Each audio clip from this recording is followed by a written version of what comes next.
for coming over to this Amodeus. Today's Dungeon Hunter Champions video is all about SW12 and putting the siege towers to work in the Ascended raids. So what I want to do this week is I want to get through all of the Ascended raids utilizing just the siege towers as the damage dealers. So let's go through the team comp first.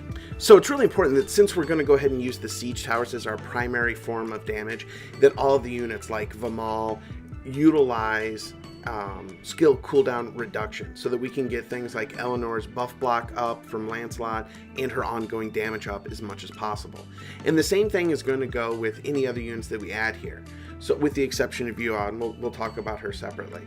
But if you look at Hoshi, Hoshi brings the buff block, the strip, as well as a skill cooldown reduction on Ray of Justice, which once again is going to help us get those ongoing damage stacks up as high as we possibly can.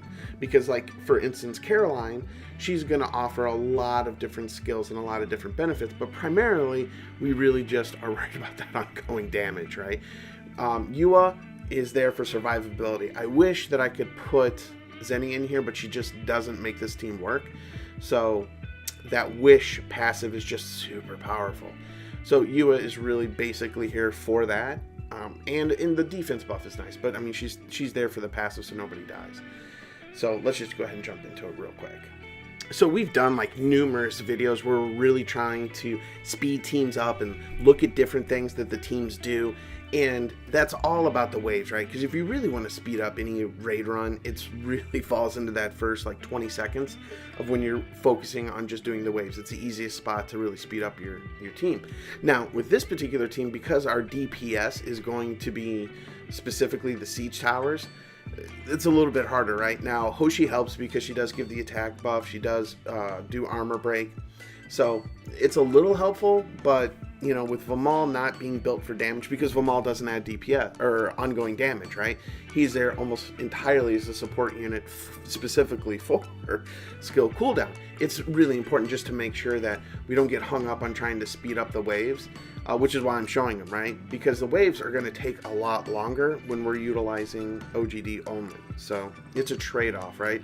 Now they're going to be much more, the siege towers now are much more survivable once you actually get to the Steel Widow, because you can build them with damage. As you saw, built them with damage, but also built them with armor, or rather defense, and also built them with HP, which was great. So I really like the hybrid nature of them right now. So what we're really looking for is for Hoshi and for Eleanor, for Eleanor to get the buff block up, and then for DPS to go up. Now, there's a problem I see, which you just saw right there, which there was a cleanse, right? And it wiped out 18 stacks of ongoing damage. But because the buff block was up, invulnerability and immunity didn't go up, which is great. But that is one problem with ongoing damage, because it keeps getting stripped off, so you don't get the full effect in Steel Widow like you would in Elder Drake. And we'll do Elder Drake videos too for the Ascended later on. But this week I really wanted to focus on getting through Steel Widow 15. So this is obviously going to work. And watch, Eleanor was never going to die, or Caroline was never going to die because of the wish, right? So it takes a lot of stress out of that. Now 2 minutes 5 seconds, that is just too long for a farm team. But what it's interesting is that it's 100% on this particular raid boss. Like this will be a very consistent team, even though it's made up of mostly 3 stars, and I think it's because the siege towers are so durable. But I'd love to know what you guys are running, and tomorrow we're going to do Steel Widow 13. I'm pretty stoked for that, because I want to get up to Steel Widow 15 by the end of the week. But drop your comments down below. Let me know what you guys think about the OGD and the later raid content. And as always, thank you for watching the videos. Have a great day. Bye.